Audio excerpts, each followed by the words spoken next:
SER Podcast.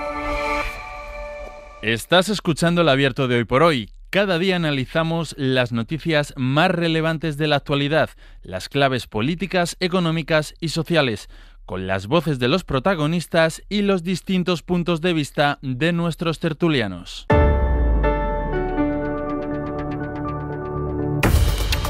Tiempo para el análisis, tiempo para el abierto en esta mañana de lunes. Hoy entra el otoño y hoy las temperaturas nos indican que como mínimo el verano tal y como lo conocíamos ha terminado. Veremos qué pasa, pero esta mañana había refrescado en buena parte de la península, aunque también dicen que a mediodía, sobre todo en el sur, van a seguir notando temperaturas altas y lluvia. La lluvia que ayer ya causó además una víctima mortal y están buscando a otro desaparecido en Sant Quintí de Mediona, en Cataluña, por las fuertes tormentas de ayer por la tarde. Vamos a estar muy pendientes de lo que pase, porque hoy la alerta está sobre Baleares, sobre todo sobre Mallorca y sobre Menorca. Vamos a estar muy pendientes, pero vamos a avanzar ya en el análisis esta mañana con Berna González Harbour. ¿Qué tal? Muy buenos días. Muy buenos días, Con Ángeles. Cristina de la Hoz. Muy buenos días. Y Antón Losada. Buenos días. Buenos días. Vamos a empezar por todo lo que va a pasar en la Asamblea de Naciones Unidas. Es la semana que llaman de alto nivel en Naciones Unidas y todo se va a centrar en el reconocimiento del Estado palestino, que se va extendiendo a pocas horas de que empiece esta Asamblea General de la ONU en Nueva York. En un movimiento coordinado, diferentes gobiernos que hasta ahora no lo habían hecho, como el del Reino Unido, Australia y Canadá, anunciaron ayer que daban este paso, que reconocían al Estado palestino, y luego horas más tarde se sumó Portugal, y Francia y otros 5 países europeos lo harán previsiblemente hoy mismo, este mismo lunes. Jefe de internacional de la SER, Pablo Morán, buenos días. Hola, Ángels, buenos días. Hablamos ya de 13 países, incluida España, que han reconocido oficialmente el Estado palestino desde el inicio de la ofensiva israelí en Gaza en octubre de 2023. Es un mapa que no deja de ampliarse y que queda al margen de lo que haga Estados Unidos, Japón y Alemania, que se quedan como las únicas grandes potencias que se resisten a dar ese paso.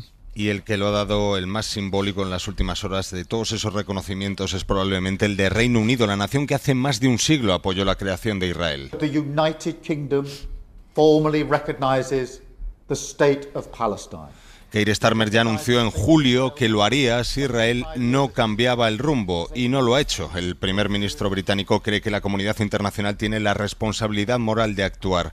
Este domingo ha liderado esa lista de nuevos países que se suma al reconocimiento. Entre ellos Australia, cuyo primer ministro reconocía esta madrugada esa aspiración legítima de los palestinos. También, como decías, Canadá, Portugal, los 4 anuncios en la víspera del comienzo de esta gran semana de Naciones Unidas, con Palestina como protagonista, hoy mismo con la conferencia de alto nivel para la solución de los 2 estados, en la que Macron va a confirmar el reconocimiento por parte de Francia. Macron, que defendía este domingo ese paso ante las críticas que ha recibido por parte de la comunidad judía, lo defendía como una apuesta hacia la paz. El pasado viernes la presidencia francesa anunció que 10 países se van a sumar hoy en la ONU al reconocimiento de Palestina, entre ellos los 4 que lo avanzaron ayer, Ángels. Pues eso, son 157 países a partir de hoy que van a reconocer oficialmente el Estado de Palestina, pero claro, la pregunta, Pablo, es ¿en qué medida esto garantiza una solución viable para el establecimiento de ese Estado? ¿En qué se traduce esto? Exacto, el reconocimiento es tremendamente simbólico, pero poco práctica, no va a cambiar las cosas por sí sola. En primer lugar, hay una opinión compartida entre los expertos que hemos consultado de que este reconocimiento por parte de Occidente llega tarde. Hoy por hoy la realidad de los 2 estados en Oriente Próximo es imposible. Así lo creen los catedráticos de estudios árabes Ignacio Álvarez Osorio y Luz Gómez. Gaza, Cisjordania y Jerusalén Este llevan ocupadas desde el año 1967, y en todas estas décadas Israel, independientemente de quién la gobernase, ha llevado a cabo una política de hechos consumados destinada precisamente a romper la continuidad palestina, impedir, ¿no?, que surja algún día un Estado soberano, viable y con continuidad sobre Gaza, Cisjordania y Jerusalén Este. Hay más de 800.000 colonos viviendo en Cisjordania. Supondría un movimiento de población que prácticamente es imposible. Cualquiera que vaya a Palestina y vea cómo están taladradas las calles, las carreteras, los barrios, cómo la vida es imposible y no hay contigüidad entre las poblaciones palestinas, hace bastante difícil pensar que los 2 estados en la situación actual se puedan llevar a cabo. Esta es la realidad hoy de Palestina. Su reconocimiento se reduce, por tanto, a lo simbólico, si no va acompañado de algo más, como apunta Haitham Amirat, director ejecutivo del Centro de Estudios Árabes Contemporáneos. Si no va acompañado de medidas concretas que le eleven el coste al Estado de Israel de continuar por este camino, que es el camino de los crímenes de guerra, de la limpieza étnica, pues significa que es una farsa.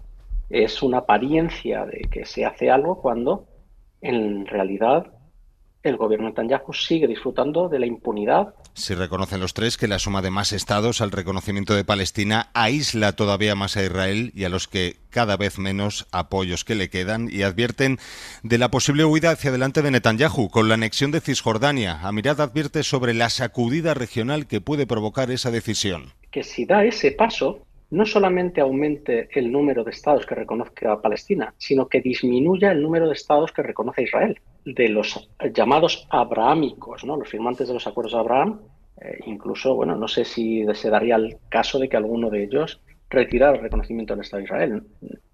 Puede que otros lo hagan.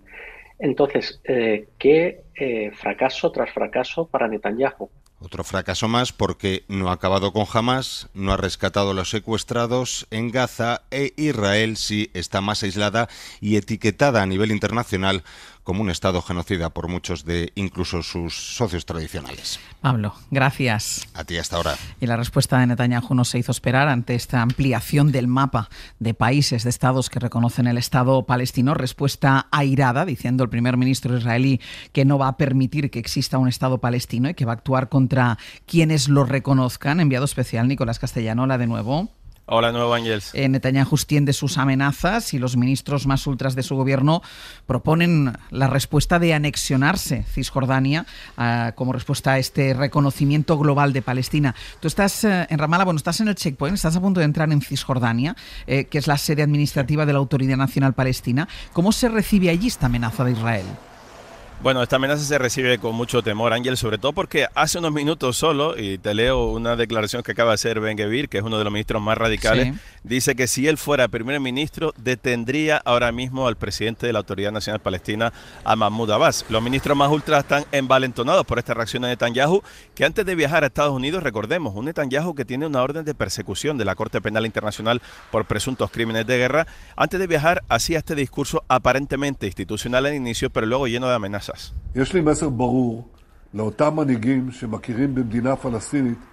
Decía en varias ocasiones un mensaje claro, en menos de un minuto no habrá un Estado palestino, y decía claramente: tengo un mensaje claro para esos líderes que están reconociendo un Estado palestino tras la horrenda masacre del 7 de octubre. Están recompensando el terror con un premio enorme.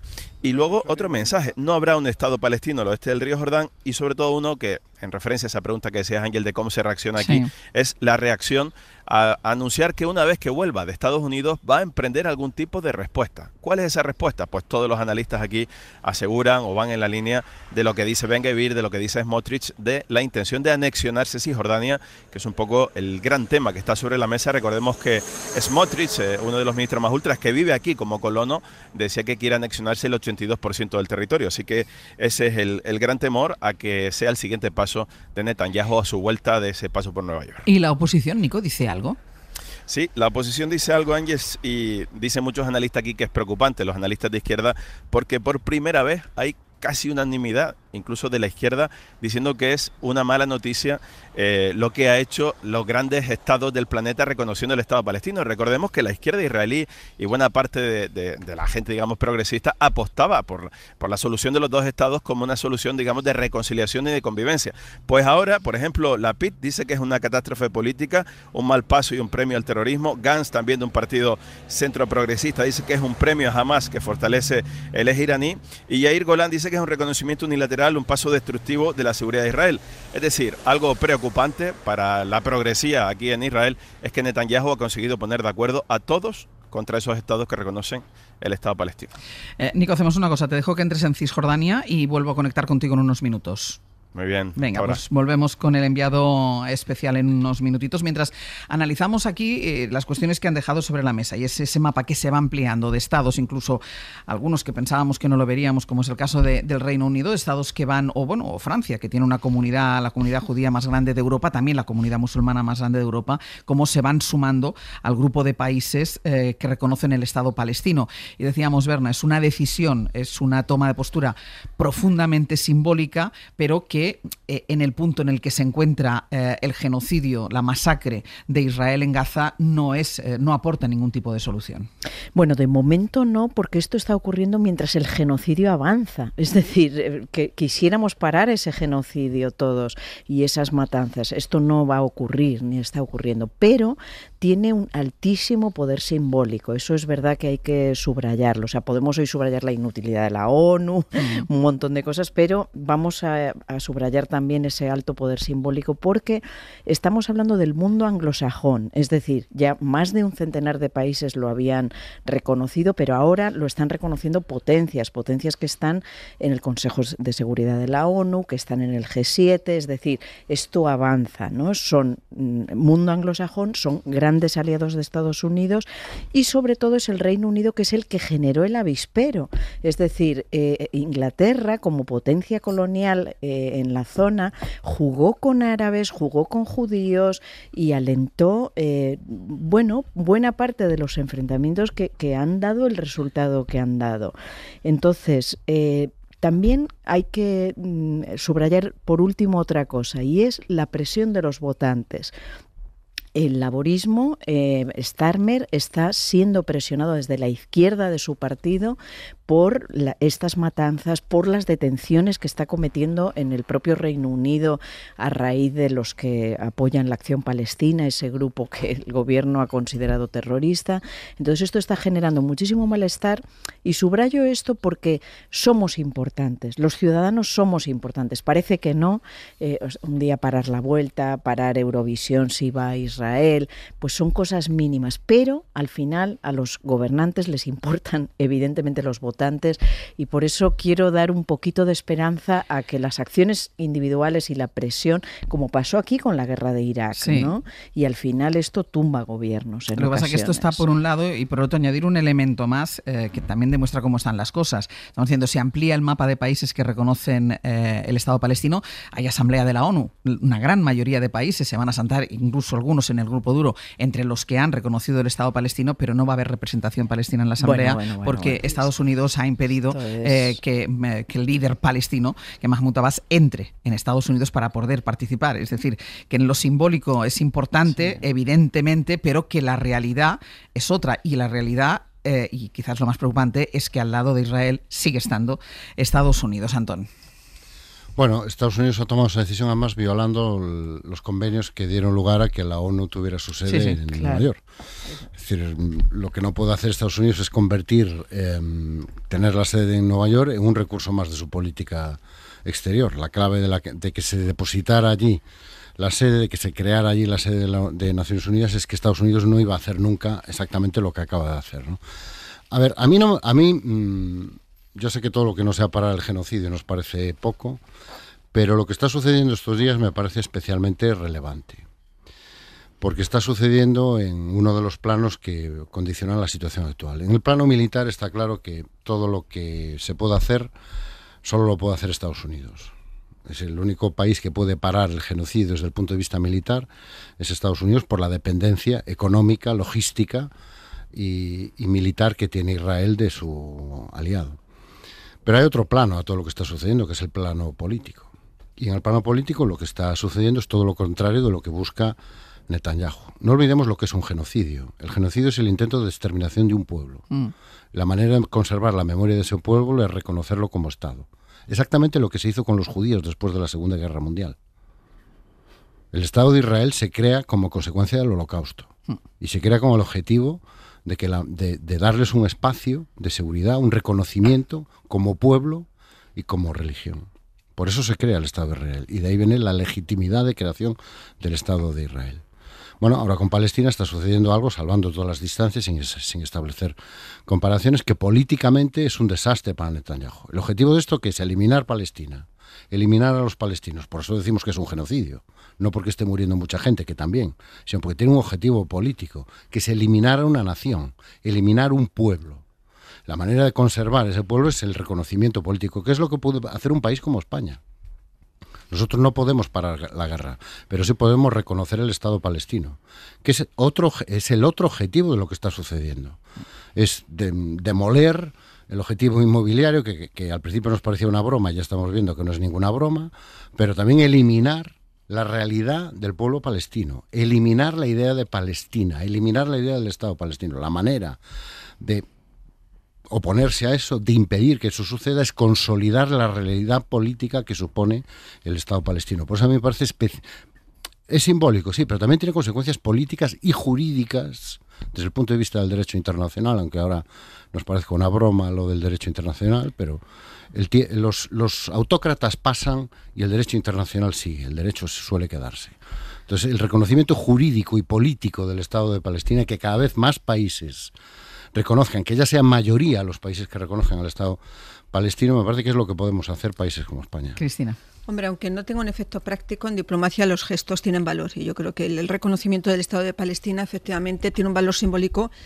Y de hecho, solo hay que ver la reacción, ¿no?, que ha tenido Netanyahu y el gobierno israelí ante esa, iba a decir cascada, no, pero esa lluvia fina de reconocimientos. Hombre, el salto cualitativo sería Alemania, sin ninguna duda, que es el país que, aunque sí Merz inauguró su mandato con duras críticas al gobierno de Israel y ha tomado incluso medidas de embargo, realmente a quien se dirigen todos los ojos en Europa respecto a cuál va a ser su posición sobre Israel.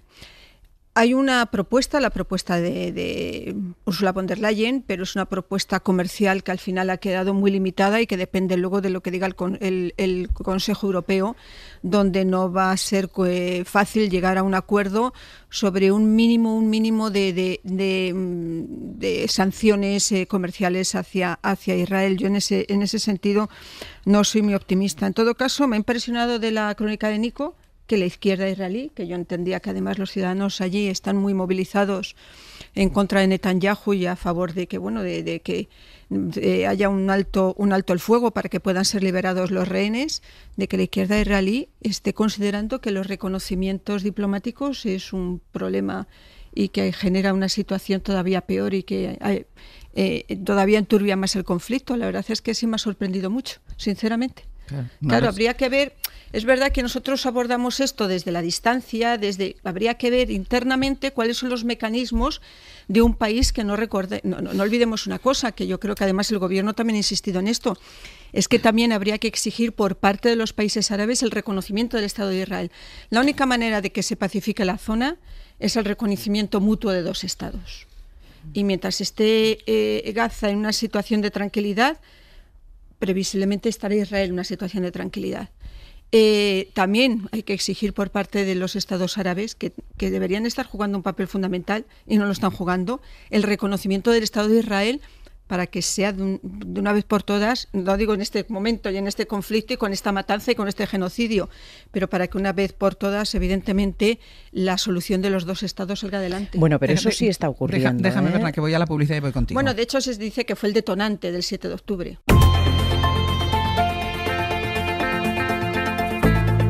El Abierto. Ser Podcast. En el Abierto, Berna González Harbour, Cristina de la Hoz y Antón Losada.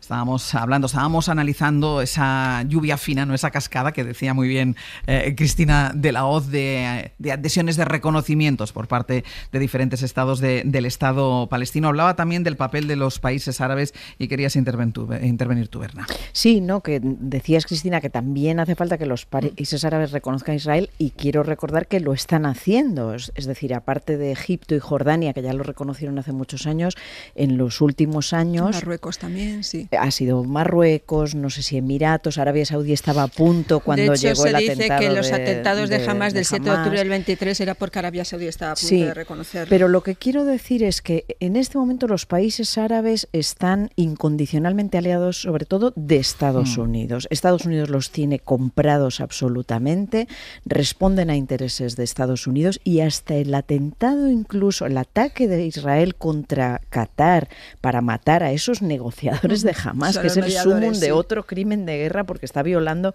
cualquier tipo de derecho de guerra y del orden internacional.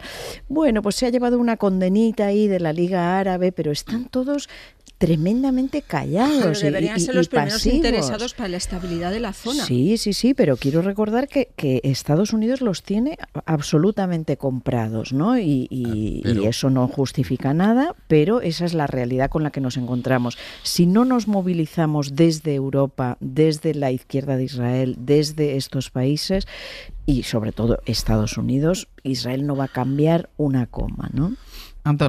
Yo creo que hay que tener cuidado a la hora de entrar. No deberíamos aplicar aquí una lógica del quid pro quo, ¿no? Es decir, no es que haya que darle nada a Israel para que deje de hacer lo que está haciendo, porque lo que está haciendo es ilegítimo. Es decir, lo que era legítimo era una respuesta legal y proporcionada a lo que sucedió el 7 de octubre. Pero esto ya hace mucho tiempo que no es ni una respuesta legal, ni una respuesta proporcionada, y si me apuras no tiene nada que ver con lo que sucedió el 7 de octubre. El 7 de octubre, los rehenes son puramente instrumentales para el propio gobierno israelí. Entonces no podemos entrar en la lógica de hay que darle a Israel algo para que deje de hacer lo que está haciendo, porque no es esa la lógica sobre la que se sustentaba el derecho internacional con el cual hemos vivido en las últimas décadas. Se sustenta en el reconocimiento de la legitimidad mutua y en el respeto a una serie de normas que hay que respetar para asegurar la convivencia internacional, que es lo que está saltando por los aires. Por eso es tan importante, y no solo efectos simbólicos, sino efectos jurídicos y efectos políticos, el reconocimiento del Estado palestino. Pero Antón, ahí hay una cosa que yo cuando te lo iba a preguntar ahora, porque ya lo has dicho antes, ¿de qué sirve tener un marco jurídico? ¿De qué le sirve a Benjamín Netanyahu tener un marco jurídico si no lo ha respetado nunca? Y Cisjordania y los asentamientos ilegales son una prueba de eso. Es decir, le ha dado igual a Benjamín Netanyahu, no las fronteras, sino las delimitaciones, le ha dado absolutamente igual. Pero es que a nosotros no debería darnos igual. Pero a él y no nos da igual, y eso es lo que nos diferencia de Netanyahu. O sea, que no basta con... Bueno, yo me opongo al genocidio, bien, nos oponemos todos al genocidio, que es, por ejemplo, la postura en la que está una parte de la derecha española, ¿no? Está muy mal que se masacren civiles. Ya, bueno, pero aparte de eso, ¿usted qué quiere hacer con todo esto? O sea, ¿cuál es su marco alternativo? Y el marco alternativo es lo que defendemos, el antiguo derecho internacional. Claro, el derecho por sí mismo no tiene peso, no tiene validez. Necesita detrás una autoridad, un monopolio legítimo de la violencia que lo ejerza. Pero eso es lo que estamos defendiendo. Por eso es tan importante que el derecho internacional siga funcionando, aunque haya autócratas y potencias que no lo respeten. Primero, porque nos da el marco alternativo. Nos dice, esto es lo que nosotros queremos y por eso somos diferentes de ustedes. Por eso, y ahí es a donde queremos volver. Queremos volver a un mundo que funcione en base a los principios que ordenaron y articularon el derecho internacional en las últimas décadas. Mutuo reconocimiento, la resolución pacífica de los conflictos, el uso legítimo de la fuerza, el reconocimiento de la legitimidad mutua. Eso es lo que estamos defendiendo. Por eso es tan importante, vuelvo a insistir, en el reconocimiento no solo político, sino jurídico del Estado palestino, porque es la manera de oponer. Cuando decimos que esto es un genocidio, ¿qué estamos diciendo? Estamos diciendo que estamos asistiendo al intento organizado de exterminar a un pueblo, pero exterminarlo física, política y jurídicamente. Físicamente nosotros poco podemos hacer, no tenemos la capacidad militar. Pero sí podemos hacer mucho para impedir ese exterminio jurídico y político. Y ahí es donde el reconocimiento, esta lluvia fina de reconocimientos, a mí me parece algo más que simbólica. Me parece política y jurídicamente muy relevante. Quiero recordar que además de los reconocimientos, Israel se provee de armas en un 70% por parte de Estados Unidos. Eso va a continuar. Y en un 30% por parte de países europeos, sobre todo Alemania. Y Alemania, aunque Merz no pronuncie la palabra genocidio todavía, desde que ha empezado la ofensiva a gran escala en Ciudad de Gaza, ha parado, o dice que ha parado, la venta de armas, el traslado de armas a Israel. Esto es importantísimo. Starmer, sin embargo, no. Inglaterra ayer ha reconocido el Estado palestino, pero le sigue surtiendo de armas. Pero bueno, es poco a poco. Yo quiero recordar, bueno, lo he dicho en las claves, cuando Ucrania fue atacada por Rusia que alegaba la expansión de la alianza y quería frenar la de la OTAN, pues resulta que Finlandia y Suecia se sumaron y entraron en la OTAN, países que habían sido y habían hecho gala de su neutralidad. Pues ahora está pasando un poco eso, ¿no? Es decir, Israel se ha convertido en la gran fábrica de antisemitismo. Es que es la gran fábrica, o sea, a base de culparnos a todos de antisemitismo por condenar la matanza en Gaza, etcétera, se está convirtiendo en la gran fábrica de antisemitismo. Voy a hacer una pausa y a la vuelta volvemos a Cisjordania, que es donde creo que ya habrá entrado Nicolás Castellano.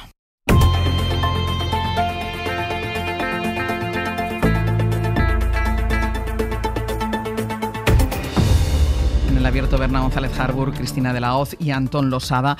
Hablábamos de la amenaza lanzada por Benjamín Netanyahu, aludiendo a que va a responder al reconocimiento global del Estado palestino cuando regrese de la Asamblea General de Naciones Unidas, y se teme que esa amenaza incluya el anuncio de la anexión israelí de Cisjordania. Y es que mientras todos estamos mirando hacia Gaza, Israel erosiona con total impunidad, ataca con total impunidad ese otro territorio palestino que es Cisjordania, y en el que Nico, estás tú ya, ¿no? Sí, ya estoy aquí dentro, Ángeles, a este lado del muro. Nico, en los últimos meses el ejército de Israel ha lanzado numerosas incursiones en sus ciudades, matando más que nunca en la historia de Cisjordania y arrestando a miles de civiles. Y hay un episodio además muy reciente que yo creo que todos tenemos en mente, que es lo que pasó en la localidad de Tulkarem. Sí, son 700 kilómetros de muro como este en el que me encuentro ahora, que rodean o atraviesan Cisjordania, que desde el 7 de octubre, como tú señales, ha recibido más ataques, más incursiones y más refuerzos de los batallones del ejército israelí que nunca. De hecho, solo esta semana se han introducido hasta una veintena de batallones de asalto y de élite dentro de Cisjordania, en un operativo que hace sospechar a muchos analistas que la respuesta de Netanyahu a su vuelta a Estados Unidos de la Asamblea de Naciones Unidas sea anexionarse Cisjordania. Es el viejo sueño sionista, anexionarse de Gaza y Cisjordania, un sueño que solo ha sido palpable una vez que Trump ha vuelto a la Casa Blanca. Recordemos, aquí viven dos de los ministros más ultras, Smotrich y Ben-Gvir, ocupando territorio palestino. Esto está lleno de asentamientos. Se han multiplicado los asentamientos y se han multiplicado las detenciones. Por eso hemos querido visitar dos localidades que son clave en el acoso israelí a Cisjordania, que son Jenin y Tulkarem. My name is Dr. Pharmacist Yazid Al-Surgali. Yazid es un farmacéutico, Ángel, que tiene 4 farmacias en Tulkarem, está en el centro de la ciudad y fue uno de los hombres de esa fila de hombres que habíamos hace unos días detenidos en plena calle y que fueron llevados a un sitio secreto por parte de las tropas israelíes.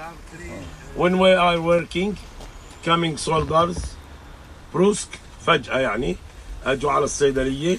Cuando estaba trabajando en la noche llegaron los soldados y lo detuvieron a él, a sus 2 hijos y a otro empleado, y se lo llevaron a un campamento donde segura que había miles de personas.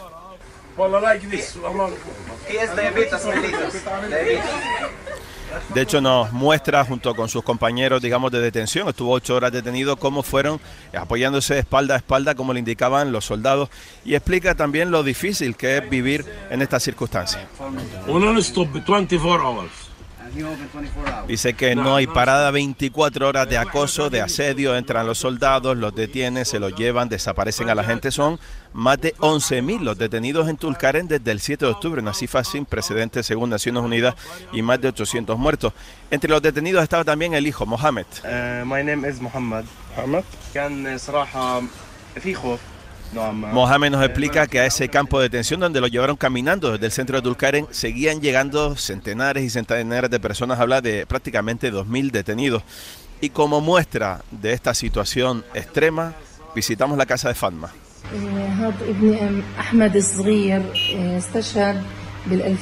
Que en una foto, Ángels, va señalando a sus hijos con el padre de sus hijos. Hay 3 jóvenes y el padre de los niños. De los 3 jóvenes, 2 están muertos a finales del 23, asesinado en la calle, y otro asesinado por un dron apenas un mes y medio después, a inicio del 24. El tercer hijo está en prisión después de ser herido por un dron también en las calles de Tulkarem. Es una de las radiografías, una de las fotografías de las circunstancias que están viviendo en Cisjordania, Ángels, donde te doy un dato más: se han multiplicado los asentamientos y solo aquí al lado, al otro lado del muro, en Jerusalén Este, ahora mismo hay prácticamente 800.000 colonos, cuando en los años 70 había menos de 10.000. Nico, gracias. Hasta luego. Situación en Cisjordania, a la que amenaza con anexionarse Benjamín Netanyahu por ese reconocimiento del Estado palestino por parte de la mayoría de los países. Vamos a hacer una pausa y a la vuelta vamos a seguir hablando de la situación en Gaza, del genocidio, y lo vamos a hacer también a partir del debate político que hay aquí en España. En el abierto, Berna González Harbour, Cristina de la Hoz y Antón Losada. Nos vamos a ir a Nueva York.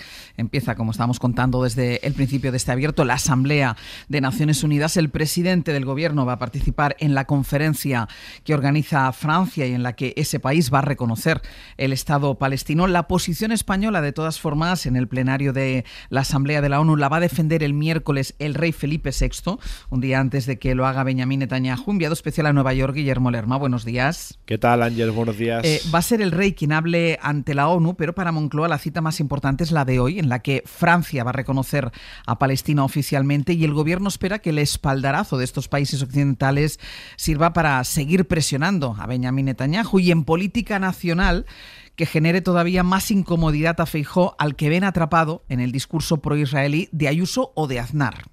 Sí, este año el presidente del gobierno va a compartir con el rey la agenda de la cumbre. De hecho, será Felipe VI quien intervenga ante la Asamblea General, porque se cumplen 70 años desde la incorporación de España a esa organización. La cumbre se celebra en un momento clave, con Israel intensificando la ofensiva sobre Gaza y la comunidad internacional debatiendo 2 años después cómo reaccionar. Por eso la Moncloa cree que es importante lo que va a ocurrir hoy en esa conferencia de los 2 estados, en la que varios países, entre ellos Francia o Reino Unido, van a dar el paso de reconocer al Estado palestino. Eso confía el gobierno en que aumente la presión sobre el primer ministro israelí y sienta cierto aislamiento internacional, que no es tal, mientras que Estados Unidos mantenga su apoyo incondicional a Netanyahu. Una movilización internacional que Sánchez cree que va a tener efectos también sobre el tablero doméstico y que va a obligar a los partidos como el PP a definirse. Ayer el presidente del gobierno criticaba que el rumbo de Feijóo en este asunto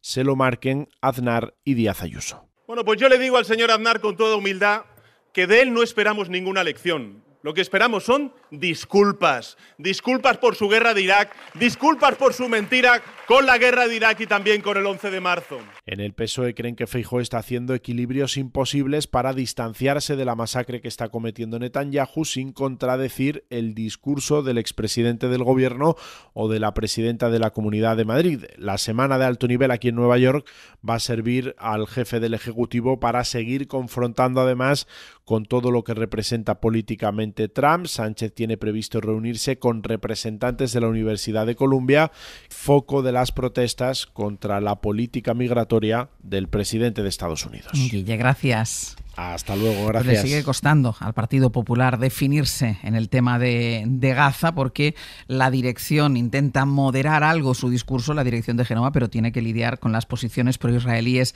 de Ayuso o del expresidente José María Aznar. David Junquera, buenos días. Hola, buenos días. Y lo que pretenden hacer es sacar otros temas para desviar el foco, uno de ellos, y después hablaremos en el abierto, el fallo de las pulseras telemáticas, pero asumen que el debate va a seguir siendo internacional, que están atrapados ahí.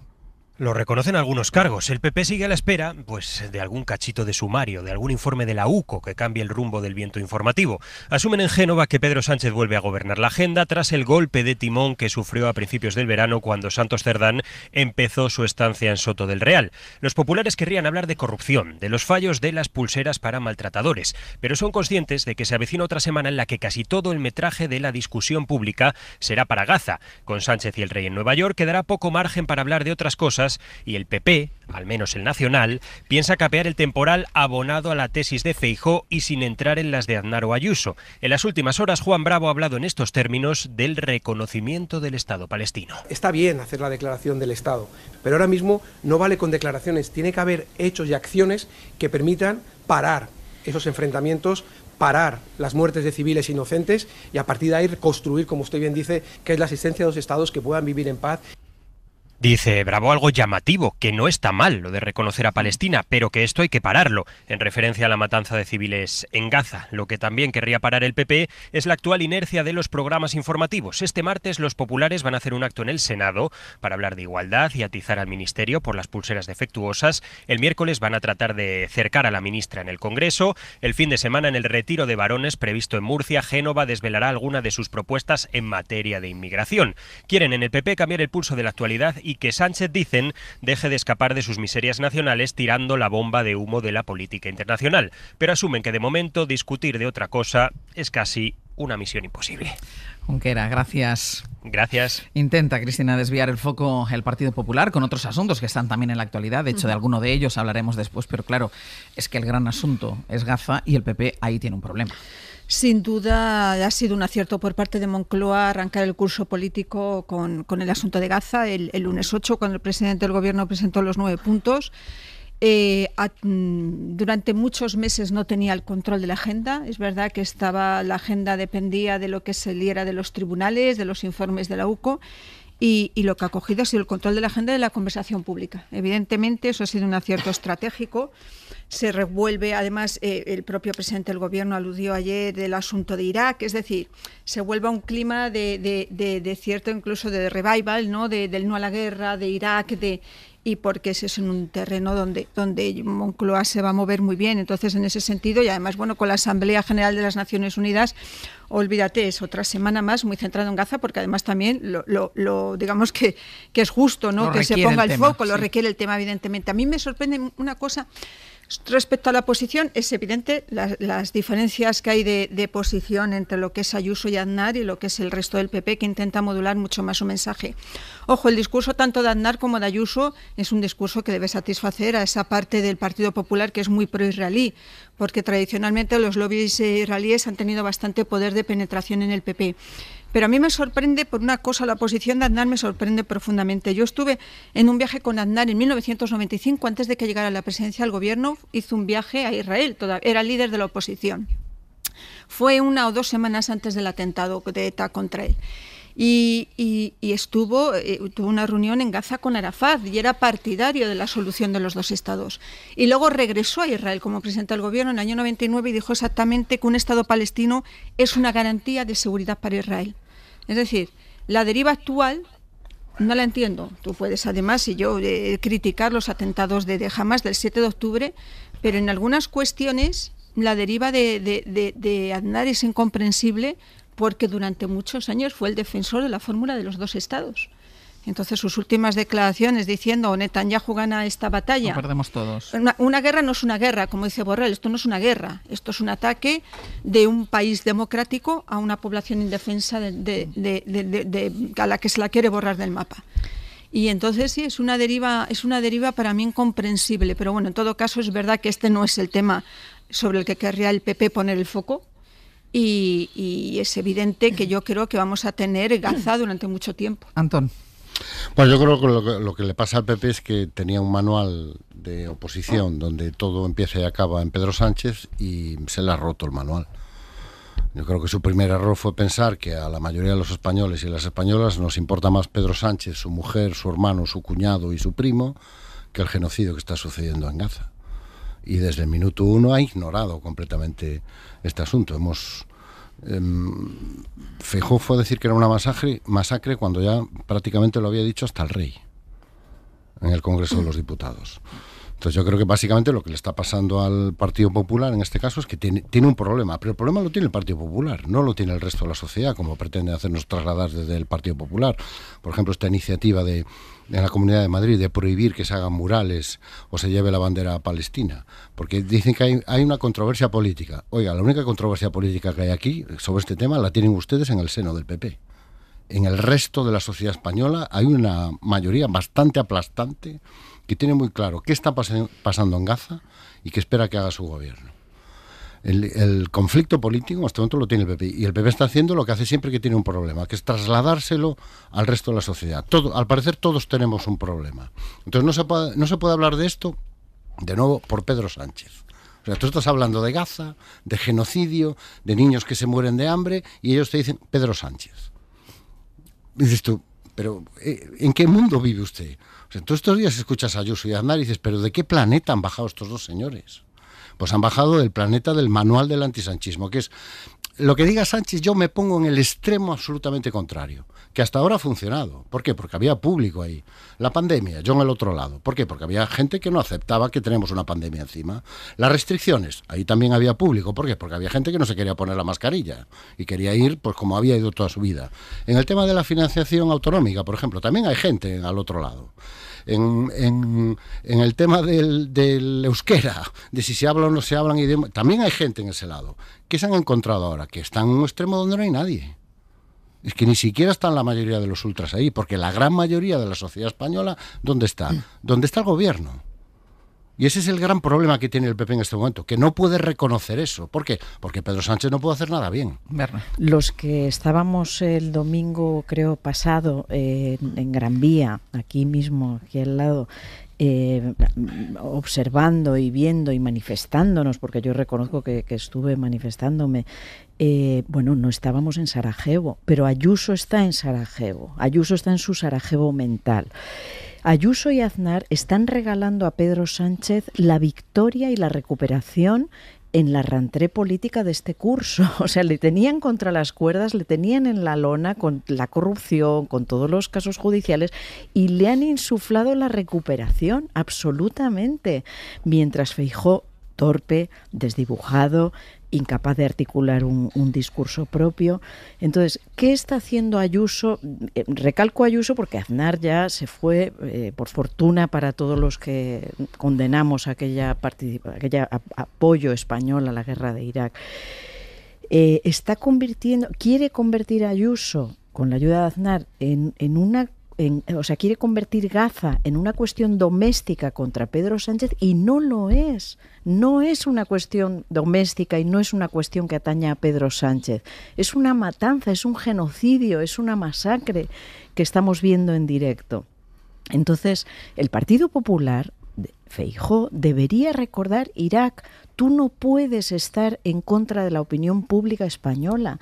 La opinión pública española considera esto masivamente un genocidio y es pro-Palestina. Y es pro-israelí. O sea, España ha reconocido evidentemente el Estado de Israel, tenemos excelentes relaciones, queremos democracia en la zona, pero es que esto no es democracia en la zona. Esto no es un baluarte de la democracia de Occidente en una zona llena de terroristas. No, esto es un genocidio que, como repito, es el gobierno de Israel la mayor fábrica ahora mismo de antisemitismo. Entonces, quiero recordarles al Partido Popular que esto no es una cuestión doméstica, pero le han regalado a Pedro Sánchez el que lo sea. Lo que ocurre, Berna, que partiendo de la base de que yo creo que es un genocidio, además Antón lo ha explicado muy bien, porque no se trata de la eliminación física del pueblo no se trata no solo, sino de la desaparición del Estado de Israel, de dejarle sin Estado. O sea, eso ya, efectivamente, pero bueno, yo quiero recordar que, vamos a ver, tampoco quien no asume o quien no le cuesta pronunciar la palabra genocidio no tiene necesariamente por qué minimizar lo que está pasando, entre otras cosas porque el propio gobierno, no fue hasta el 8 de septiembre que asumió la palabra genocidio. Yo recuerdo una entrevista con la ministra Elma Sáez en Televisión Española, que le preguntaron una y otra vez, esto es un genocidio, y decía, esto es una, no sé si dijo una tragedia o una masacre, pero se negaba a pronunciar genocidio. Y no creo yo que la ministra fuera insensible a lo que estaba pasando en Gaza. Quiero decir que es verdad que hay cierta trampa, insisto, que yo pensando que es un genocidio, hay cierta trampa en decir que si no dice genocidio es que estás con Israel. Lo que pasa, perdona, Cristina, que en el Partido Popular sí que hay una parte de gente, y escuchábamos a Bravo hace unos minutos, que tiene el problema solo con la palabra, con la definición de lo que está pasando, pero hay otra parte, que es Isabel Díaz Ayuso, que su problema no es este. Evidentemente no lo es. Ella no tiene un problema con la definición. O sea, que esta es una cuestión ya no solo semántica, que yo sé que las palabras definen realidades, pero no es una cuestión solo semántica, porque, por ejemplo, será muy interesante escuchar a Antonio Guterres. Antonio Guterres no ha pronunciado, va a intervenir en la Asamblea General de la ONU. No lo pronunció hace unos días. No la quiso pronunciar la palabra genocidio. La Corte Penal Internacional habla de crímenes de guerra y de lesa humanidad, que a mí me parece tremendo, y no la pronuncia. Hubo una resolución en el Parlamento Europeo la semana pasada donde se eliminó la palabra genocidio y salió por una amplísima mayoría. Es decir, lo que yo quiero trasladar es que no pronunciar la palabra genocidio porque un día Sánchez decide que ya la puede decir todo el gobierno, salvo Álvarez, que es el más... El problema es ese. El problema es que de repente hay que decir genocidio cuando ni el propio gobierno lo Yo creo que el problema es que el Partido Popular tiene un problema. Claro. Bueno, y no es semántico, claro. No, tiene un problema y no es semántico, pero es verdad que el debate político se ha llevado a no dice genocidio. No, pero no es esa la cuestión. Hay muchos sectores que son plenamente conscientes de la gravedad de lo que está pasando. Hablando de Sarajevo y de Caleborroca. No, yo eso no lo comparto en absoluto. Me parece que esas comparaciones no vienen a cuento. Pero sí es verdad que yo creo que el debate no se puede limitar a eso. Antón. Que a mí me da igual si le llaman genocidio o no, porque yo ya sé lo que es. Yo ya tengo una opinión formada y no necesito... Si no le quieren llamar genocidio, pero es que no es esa la cuestión, Cristina. Eso es digamos, parte del argumento del PP para que esto acabe siendo un problema todo. El problema es que tú les hablas de lo que está pasando en Gaza y ellos te contestan Pedro Sánchez. Esa es la cuestión.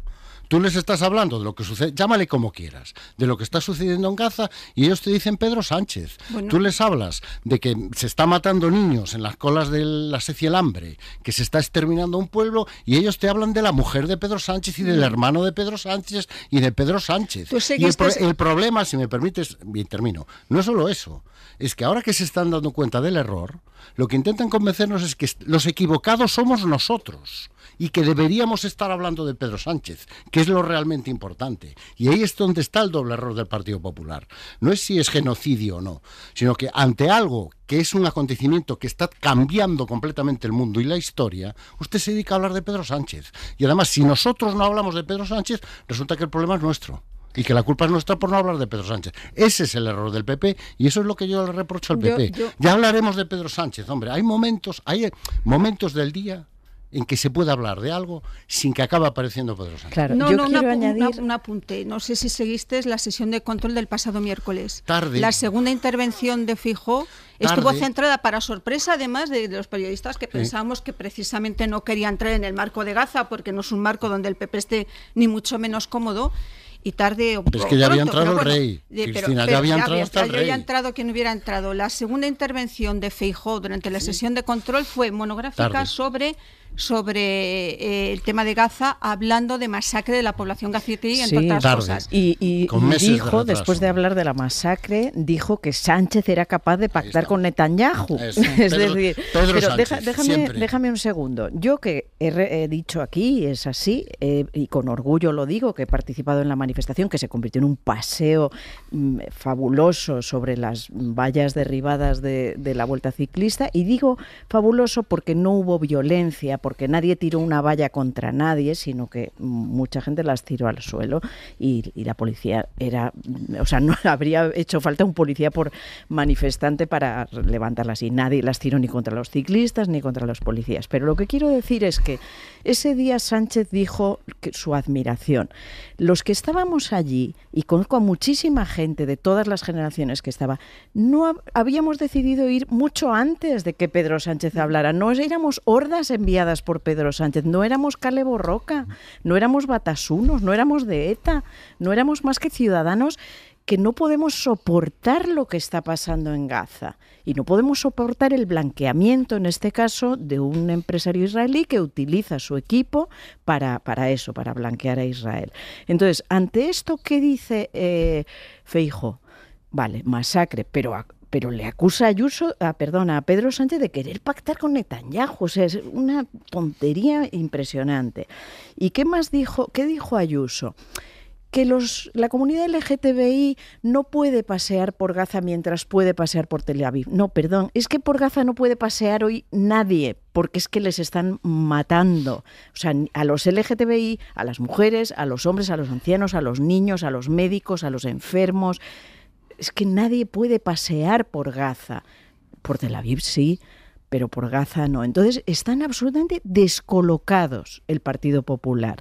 Ayuso, como siempre, está llevando del ronzal a Feijóo. Y Feijóo, torpe y descolocado, bueno, pues entra al juego de considerar esto una cuestión doméstica y no lo es. Yo, de hecho, un apunte de lo que decías de la manifestación de cuando la vuelta, yo creo que lo que hizo Sánchez fue más subirse a un carro que ya estaba en marcha. Pues sí, por eso digo, pero por eso en cualquier caso no fue a alentar. Por eso el PP se equivoca al apuntarle a él. Pero se subía a un carro que ya estaba en marcha. De muchas personas que conozco que estamos ahí, y en otras ciudades de España que también ha habido, y conozco a mucha gente que ha participado en muchas cosas, lo había decidido mucho antes. Yo creo que no hay más que seguir el rastro de las declaraciones y del cariño que el gobierno de Israel le tiene al gobierno de Pedro Sánchez en el último año para darse cuenta de que en este carro lleva tiempo subido este gobierno. Ya, no se subió hace 2 semanas. Solo hay que ver lo que opina Netanyahu de Pedro Sánchez. Y no desde ayer, desde el 7 de octubre prácticamente. Uno de los asuntos con los que quiere desviar la atención de Gaza al Partido Popular, y lo hemos comentado antes, es el tema de las pulseras, del fallo en las pulseras que llevan los maltratadores. Esta crisis va a llegar al Congreso de los Diputados porque va a comparecer, no la ministra, va a comparecer la delegada del Gobierno de Violencia de Género este próximo jueves, Mariola Lourido. Buenos días. Buenos días, Ángeles. Porque el Gobierno insiste en minimizar, en decir que el fallo en la migración entre las empresas adjudicatarias es mínimo, pero lo que no hace es aclarar. Minimiza, pero no aclara. ¿Por qué no dice cuántos archivos, cuántas absoluciones de maltratadores ha provocado? Sí, y lo destacas tú, que no va a ser la ministra, ¿no?, de Igualdad la que ofrezca en el Congreso las primeras explicaciones, será la delegada Carmen Martínez Perza, de la que depende directamente, ¿no?, el Centro de Control de las Pulseras Cometa. Y 5 días después todavía hay muchísimas preguntas sin respuesta. La primera, ¿a cuántas mujeres perjudicó la falta de datos del sistema? ¿Cuántos archivos, tú lo decías, de casos? ¿Cuántos maltratadores fueron absueltos? El Gobierno minimiza el impacto, insiste en incidencias puntuales. Ana Redondo llegó a decir que afectaron a menos del 1% de los casos. La segunda pregunta, ¿cuánto tiempo duraron exactamente esas incidencias? Se ha hablado de entre 4 u 8 meses, que se solucionaron a finales del año pasado y que no dañaron la seguridad de las víctimas. La tercera, ¿qué hizo exactamente Igualdad en cuanto conoció los fallos? El Ministerio asegura que crearon un grupo de expertos y que hubo reuniones periódicas, pero ¿hay algún informe con esas conclusiones? La cuarta, ¿por qué Igualdad no informó públicamente de que estaba habiendo problemas con el trasvase de datos por ese cambio de adjudicataria en el servicio, ¿no? El contrato pasó de Telefónica, que llevaba 15 años gestionando el sistema, a Vodafone. El Ministerio reprocha a Telefónica no haber facilitado la migración de los datos entre empresas, pero no explica por qué. Lo del trasvase, Ángeles, sabes que fue el origen de todo, provocó el apagón. En los juzgados no disponían de las pruebas sobre los incumplimientos de condenas, ¿no?, de las órdenes de alejamiento antes de marzo de 2024. Tampoco sabemos el papel que jugó la empresa de Israel que tenía contratada la compañía. Y otra pregunta, ¿las pulseras actuales son de peor calidad? ¿Fallan más ahora que antes en la localización del agresor? ¿Son más fáciles de quitar? Bueno, pues ante esta falta de transparencia, el PP aprovecha y está expandiendo bulos. Por ejemplo, que las pulseras se compraron en AliExpress a 150 euros. Tanto Igualdad como Vodafone han confirmado a la SER que es falso. Se adquirieron a una empresa española, que el set cuesta 690 euros y que se incorporaron mejoras tecnológicas. Tampoco es verdad, como está insinuando el Partido Popular, que una mujer fuera asesinada el año pasado llevando el dispositivo. Según Igualdad y según la investigación, la víctima lo dejó en casa para encontrarse después con su agresor. E insiste Igualdad en que ninguna mujer ha sido asesinada con este sistema de protección. Ahora mismo, Ángeles, hay unas 4.500. Mariola, gracias. A ti, hasta Son luego. bulos, muchos bulos en torno al caso de las pulseras, pero ¿cuántas veces decimos que la mejor manera de combatir los bulos son los datos, la transparencia, la claridad? Y es precisamente, Antón, lo que no está utilizando la ministra de Igualdad. Y es su gran error. Claro. Entre otros, o sea, el miércoles va a hacer una semana que salió esta información y la ministra de Igualdad sigue sin dar explicaciones concretas. Y no las va a dar tampoco. La va a dar la delegada para la violencia de género. Con todos mis respetos para la delegada, pero yo creo que esto ya ha pasado de ese nivel y exige una respuesta en el máximo nivel político. Contestaciones claras a todas las preguntas que nos acaba de relatar Mariola y que efectivamente son dudas legítimas. Y que yo que he intentado clarificar este asunto, reconozco que no sé exactamente lo que ha pasado. He intentado seguir la información, he intentado averiguar qué es lo que ha pasado, pero entre lo que unos cuentan, lo que otros insinúan y lo que los otros no aclaran, yo no sé exactamente qué es lo que ha pasado y quiero saberlo, porque me parece un tema de una extraordinaria gravedad. Quiero saber cómo es posible que esto haya durado meses. Quiero saber cómo es posible que nos hayamos enterado a través de los medios de comunicación y no a través de que sea el propio Ministerio el que nos informara e informara a las afectadas. Porque esta es otra de las cuestiones que a mí me deja intranquilo. O sea, yo me he enterado no por mis autoridades, por los responsables de gestionar esto. Me he enterado a través de la prensa, pero debería haberme enterado a través de los responsables políticos. ¿Por qué? Porque las cosas fallan. O sea, a veces las cosas no salen como uno esperaba, pero el problema no es que las cosas fallen, o que las pulseras fallen, o que los programas informáticos fallen. El problema es que no te avisen. El problema es que no te informen, el problema es que no sepas lo que está pasando para, entre otras cosas, poder comportarte de una manera adecuada, especialmente las víctimas. Y hay algo que echo mucho menos. Oiga, Movistar no va a dar ninguna explicación sobre esto. Yo entiendo, el Ministerio tendrá que dar todas las explicaciones. Y es probable que alguien tenga que conjugar el verbo dimitir, que es muy sano. Pero oiga, la empresa que ha retenido los datos y que ha, entre comillas, dificultado, por lo menos no ha hecho posible la emigración, no tiene ninguna responsabilidad en todo esto. Telefónica, esa gran compañía que un día fue pública y ahora es privada porque, según nos dicen, iba a funcionar mucho mejor, no tiene ninguna explicación. Berna. Sí, yo creo que el gobierno debería recordar, igual que antes hemos dicho lo de Irak y lo de Gaza, salvando las distancias, recordemos la ley del solo sí es sí, la falta de empatía que mostró el gobierno ante un cambio legal que resultó que se descubrió que estaba acortando penas de cárcel y excarcelando, recortando sobre todo la duración de las penas de cárcel de algunos violadores, etcétera. Y el gobierno mostró una falta de empatía con las víctimas que le costó mucho, y yo creo que eso es imperdonable, o sea, lo técnico, lo empresarial, por supuesto, explíquese, investíguese, pero es que lo primero es la empatía con las víctimas, y ahora vuelve a ocurrir lo mismo. Hay víctimas afectadas, por lo visto son 4.400 y pico las personas que usan esas pulseras por las penas que se han impuesto. Lo primero es la empatía con estas víctimas, y esa ministra tiene que dar explicaciones, el gobierno tiene que comparecer, dar explicaciones. Sí, claro, es que es increíble. Y sobre todo cuando hay toda esa oleada de bulos que está utilizando el PP, por lo que estáis contando. Yo tampoco he podido seguir, me pasa como Antón, que me ha costado mucho conocer la información, pero bueno, si en Estados Unidos los inmigrantes están comiendo mascotas, como dice Trump, pues la única forma de revertir eso es informar de la realidad. Siendo claro. A ver, no solo no ha dado explicaciones, sino que lo ha minimizado, ha dicho, bueno, es un 1%, o sea, estaríamos hablando de 45 mujeres, como si eso fuera poco, efectivamente. Mucho, claro. Como si solo estuviéramos hablando de una. Exacto. Y además, el otro día un policía decía un ejercicio de realidad brutal, decía, es que todavía, teniendo en cuenta la media de mujeres asesinadas que hay por año, todavía nos quedan unas cuantas más por ser asesinadas, tremendo, ¿no? Y luego es que echó la culpa a la Fiscalía, dijo que la Fiscalía es que era una exagerada, o sea, no solo no da explicaciones, sino que dice que esto es cuestión de la Fiscalía. A mí me ha recordado la de la ley del sí es sí, en la medida en que parece que han avisado las audiencias provinciales, avisó el Consejo, avisó la policía, es decir, hubo alarmas por tierra, mar y aire de que algo estaba pasando con estas pulseras. Y no sé, a lo mejor en ese momento Antón sí pidió el Ministerio explicaciones a Telefónica, no lo sé, pero por lo que se ve, estaba avisada. Y luego sí, hay que ver si se optó por una oferta más baja.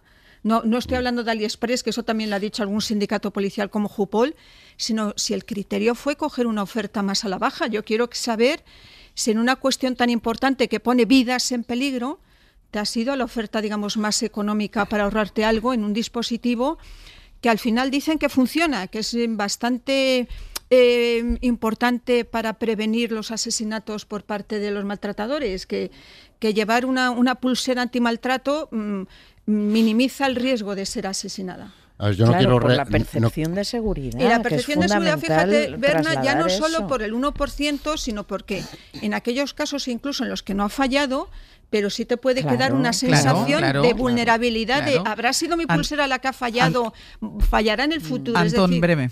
Muy breve, yo no quiero reabrir debates, pero lo que realmente provocó las salidas de diversos agresores sexuales no fue tanto la redacción de la ley, sino un cambio jurisprudencial más que discutible en la doctrina de algunas audiencias y tribunales. Pero dejando aparte ese debate, uno, la ministra debería comparecer, y dos, fundamental, Telefónica no solo tiene que dar explicaciones al Ministerio, nos las tiene que dar a nosotros, a los ciudadanos, que aunque sea una empresa privada, tiene una responsabilidad pública y estaba prestando un servicio público. A mí lo que me parece incomprensible es que la ministra no sea ella la que comparezca en el Congreso de los Diputados o dé una rueda de prensa para poder responder a todas estas preguntas, porque el tema está en la conversación, el tema está en los medios de comunicación y la ministra no solo sigue callada, sino que minimiza. Es decir, que a mí es lo que me parece más incomprensible de todo.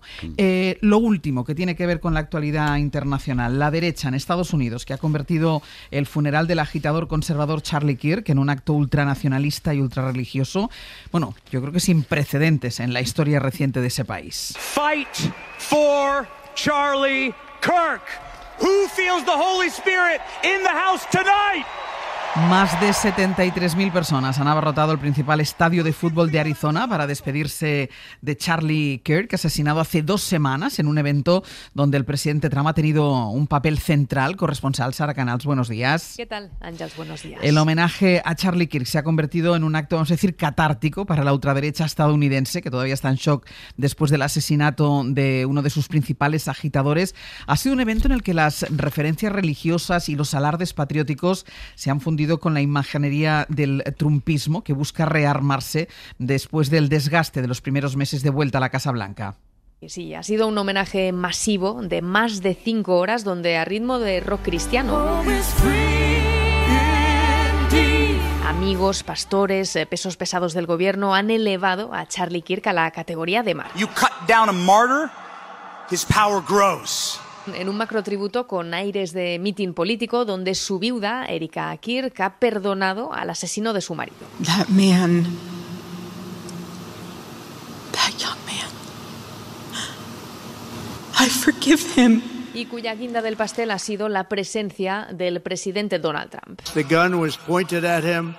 But the bullet was aimed at all of us. El rifle le apuntó a él, pero esa bala iba para todos nosotros, declaró después de volver a responsabilizar a la izquierda radical por todo lo ocurrido. Y de hecho ha sido recurrente el mensaje de que este asesinato reforzará los valores cristianos y conservadores de Charlie Kirk, pero sobre todo reforzará la influencia del trumpismo. They cannot conceive of the army that they have arisen. Nuestros rivales no conciben el ejército que han despertado en todos nosotros, declaraba Stephen Miller, asesor de Trump, con un tono vengativo y ante una audiencia completamente entregada y emocionada y luciendo gorras con las iniciales de Charlie Kirk y con eslóganes MAGA.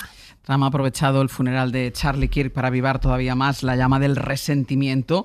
Sigue culpando, lo hizo en un primer momento y no ha dejado de hacerlo, sigue culpando Donald Trump a la izquierda radical de la violencia en su país y Sara exige, sin ningún tipo de rubor, a su fiscal general que persiga a sus oponentes políticos. Sí, precisamente ayer en su discurso en el funeral de Charlie Kirk, Donald Trump decía: He did not hate his opponents, he wanted the best for them. That's where I disagreed with Charlie. Que Kirk no odiaba a sus rivales y que en eso discrepaban. I hate my opponent. And I don't want the best for them. I'm sorry. I am sorry, Eric. Yo les odio y no quiero lo mejor para ellos. Se lo siento, declaró. Y es que precisamente este asesinato también ha aumentado la sed de venganza del presidente Trump. Este fin de semana, en una publicación en redes sociales donde destila impaciencia, ha ordenado a su fiscal general que persiga a sus enemigos políticos, personas como el exdirector del FBI, James Comey, o Leticia James, que es la fiscal de Nueva York, que le acusó el año pasado por fraude. Tienen que actuar y hay que actuar rápido, sean culpables o no, pero tienen que hacerlo, decía Trump de su Departamento de Justicia, un departamento teóricamente independiente. Y es que Trump ha presionado públicamente también a su fiel fiscal general, Pam Bondi, por no estar haciendo lo suficiente para acusar a sus rivales. Y de hecho ha nombrado a una nueva fiscal de distrito para que la ayude. Eso sí, el nombramiento se produce un día después de que el anterior fiscal, que ocupaba el mismo puesto, renunció el viernes y tras presiones de Trump al no encontrar pruebas para procesarlos. Sara, gracias. A vosotros.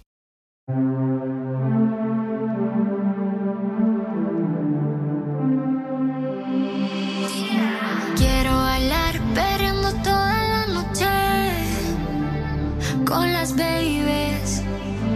Quiero brindar por un amor que nunca fue. Hoy no. Sorry, baby. Sorry, Por la niña buena, por la niña mala y por esa amiga que se vuelve hermana. Vamos a ir terminando ya el abierto. Pepe Rubio, Sergio Castro, buenos días. ¿Qué tal? Buenos días. Contadnos, ¿la música tiene algo que ver con algo Tiene de lo que vamos algo a hablar? que ver. Sí, al final lo vamos a Vale. Para empezar, 900, 100, 800 pueden llamar a Bob Pop con dos posibilidades. O para contestar las dudas y incertidumbres que él tiene. Por ejemplo, él ya prefiere más llamadas y audios de voz que escribir mensajes. ¿Ah, sí? Yo esto lo comparto. No sé si es generacional. Tú eres el rey del audio de pero voz. Yo sí, alguna vez un poco largo, incluso. Bueno, pues ponlo a doble velocidad. Tampoco te estoy pidiendo nada. Vale. O para preguntarle a Bob cosas que a ustedes les inquieten y que por tanto necesitan que él les resuelva. 900, 100, 800 en un momento con Bob. Estás cantando ya. La canción. Deja que si no se centran los chicos. A ver, venga, ¿qué más? Venga, en la dupla vamos a estar en unos instantes también a partir de las 10:30 con Rafa Cabaleira y también con Galder Reguera. Hoy vamos a viajar hasta las gradas del Estadio Nacional de Palestina, donde nos acompaña un invitado pues importante, que tiene mucho que ver con ese partido que se va a jugar el próximo 15 de noviembre en Bilbao entre Palestina y Euskadi, y también con nuestro compañero Nico Castellanos a partir de las 10:30. Bueno, y el artesano a partir de las 11, Pablo Ortiz de Zárate, que vamos a aprender a explorar las emociones a través del cuadro El Ángelus del artista francés Jean-François Millet. Muy bien. ¿Vale? Eso, el artesano. Y lo de la música que está cantando Antón. Escucha esto, Antón, presta atención a lo que va a decir Pepe ahora. El hombre no está genéticamente preparado para bailar. Es el mito que vamos a intentar desmontar hoy. ¿O no? ¿O no? O no, porque aquí somos de la teoría que no estáis preparados genéticamente Yo para bailar. Yo no lo tengo tan claro. Yo creo que absolutamente digo, Sebe, iba a decir, Sergio sí. Losada está perfectamente facultado para cantar, pero para bailar... ¿Tú crees, Antón, que estás preparado genéticamente para bailar? Yo soy gallego, los gallegos no bailamos. Tocamos la gaita, pero bailar no. Amigo. ¿Ves? Ahora pues ya tocar está. la gaita sí. Ya está. Pues venga, todo esto desde ahora y hasta las 12:20 de la mañana. Berna González Harbour, Cristina de la Hoz y Antón Losada. Hasta la semana que viene. Adiós. Hasta luego. Buenos días. Para no perderte ningún episodio, síguenos en la aplicación o la web de la SER, Podium Podcast o tu plataforma de audio favorita.